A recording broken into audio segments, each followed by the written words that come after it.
ભાઈ ચા પીવાનું બહુ મન થયું છે અને તમને લોકોને ખબર છે કે વાલીને એમને કહીશું તો કઈ કરવાની નથી એટલે આ વખતે કઈક નવા પેતરા ચાલુ કરીએ છીએ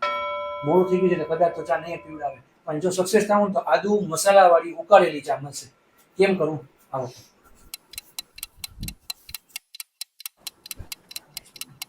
મારો કનુ શું કરતો છે હાલો કનુ જય શ્રી કૃષ્ણ એમ કહું કાંતા ભાભી શું કરે છે મજામાં અરે મન તો કાંતા ભાભીની હાથની ચા બહુ યાદ આવી છે હા અરે કેવી સરસ ઉકાળેલી બનાવે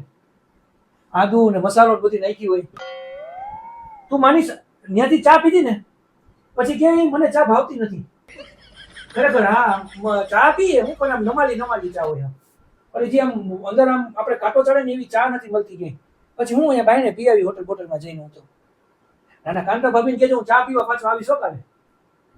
પાકું હોય કાલે મળી હા જય શ્રી કૃષ્ણ કાંતા ભાભીની ચા એટલે તો બાકી કઈ ઘટે જ નહીં હું મારો ચા કરવા જાઉં તમારે પીવી છે પણ આદુ હોય છે ઘરમાં આદુ છે મસાલો નહીં હોય મસાલો પડ્યો બધું આટલું બધું છે પીવો જ ઉકાળીને કરું હા અડધો કપ દેજે